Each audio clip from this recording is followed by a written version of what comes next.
This love story ends in one of the most brutal murders in modern American true crime. This is the story of Jodi Arias. In June of 2008, Travis Alexander was found brutally murdered in his home in Mesa, Arizona. What initially appeared to be a mysterious and violent crime soon turned into one of the most publicized and controversial murder trials in modern American history. Before the trial, there were two people whose lives became tragically intertwined. Jodi Arias was born in 1980 in Salinas, California.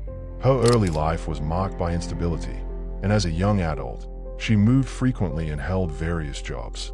She was described by some as quiet and artistic, while others later characterized her as manipulative and obsessive. In 2006, Jodi became involved in prepaid legal services, a multi-level marketing company. It was through this job that she met Travis Alexander. Travis Alexander was a motivational speaker, salesman, and devout member of the Church of Jesus Christ of Latter-day Saints. He was charismatic, ambitious, and well-liked by friends and colleagues. Those close to Travis described him as confident and driven, someone who enjoyed self-improvement and helping others succeed. I'm Jodi, by the way. Travis. Jodi and Travis met at a company conference in Las Vegas. What followed was an intense, on-again, off-again relationship that lasted about a year and a half. Friends of Travis later said the relationship was volatile. While the couple had broken up, they continued to communicate frequently, and the emotional boundaries between them remained blurred. This unstable dynamic would later become a central focus of the trial. For 5 days, Travis Alexander had been silent. For a man who never missed work, never ignored friends, and never disappeared without explanation, the silence was unsettling. On June 4th, 2008, two of Travis's friends drove to his home in Mesa, Arizona. They weren't prepared for what they were about to see, but they knew something was wrong the moment they arrived. The house was quiet, too quiet. They called out his name. No answer. As they moved through the home, nothing immediately seemed out of place until they reached the bathroom. There, in the shower, they found Travis Alexander's body. He had been stabbed dozens of times. His throat had been slashed, and finally, almost as if to be certain, he had been shot in the head. It was not a robbery. This was personal. Police quickly realized this was a crime of extreme violence and likely committed by someone Travis knew. But at first, there were no signs of forced entry, no murder weapon, and no obvious suspect. Detectives began working backward through Travis's life, his phone records, his emails, his relationships. One name surfaced again and again: Jodi Arias, his ex-girlfriend. Friends told police the relationship had been intense, volatile, and emotionally charged. Although the couple had broken up, Jodi remained deeply connected to Travis, sometimes obsessively so. When investigators contacted her, Jodi sounded calm. She claimed she hadn't seen Travis in weeks. She said she was nowhere near Arizona at the time of the murder. But investigators had learned something critical.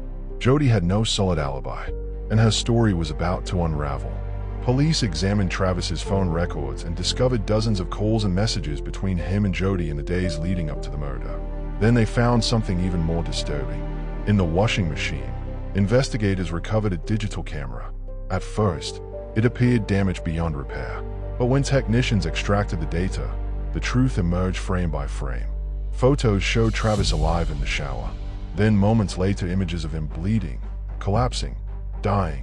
The timestamp placed the photos on the exact day Travis was murdered. And the angle of the camera told investigators something chilling. Whoever took the photos was inside the bathroom with him. When confronted with mounting evidence, Jodi changed her story. First, she claimed she hadn't been there. Then, she said masked intruders had attacked them. Later, she admitted she was present but only acted in self-defense. Each version contradicted the last. Investigators checked gas receipts and discovered Jodi had taken an unusual, indirect route through multiple states clearly designed to avoid detection. This wasn't the behavior of someone innocent. It was the behavior of someone trying not to be found. In July 2008, 1 month after Travis Alexander was discovered, police arrested Jodi Arias. By then, the mystery had shifted. This was no longer about who committed the crime. It was about why and how someone could lie so convincingly while leaving such devastating evidence behind. know that I'm innocent. God knows I'm innocent. Travis knows I'm innocent. Did you kill Travis Alexander? I absolutely did not kill Travis Alexander. I had nothing to do with his murder. Piece by piece, the illusion collapsed. Their argument was clear. This was not self-defense. It was calculated murder. The defense claimed Jodi acted in self-defense, alleging that Travis became violent and abusive. Later, Jodi claimed she suffered from memory loss due to trauma, further complicating her credibility in the eyes of the trial was televised, dissected online, and followed obsessively by true crime audiences. Jodi's behavior on the stand, her emotional testimony, and the graphic evidence fueled constant debate. A major component of the trial involved psychological evaluations. Experts testified about personality disorders, trauma, and emotional instability. Some psychologists suggested Jodi exhibited traits of borderline personality disorder. Glad to see this is waterproof. I don't plan to cry, but, I probably won't. Why do you need to be? Travis and I used to argue about my driving because my rearview mirror was always facing me instead of toward the back. He made me feel vain sometimes. I guess if I start getting shiny, then we can take a break. Can you do me a favor and just hold that? Sure. Sorry. That's okay. Glad to... While others disagreed, the jury was left to decide how much weight to give these assessments. In May 2013, the jury reached a verdict.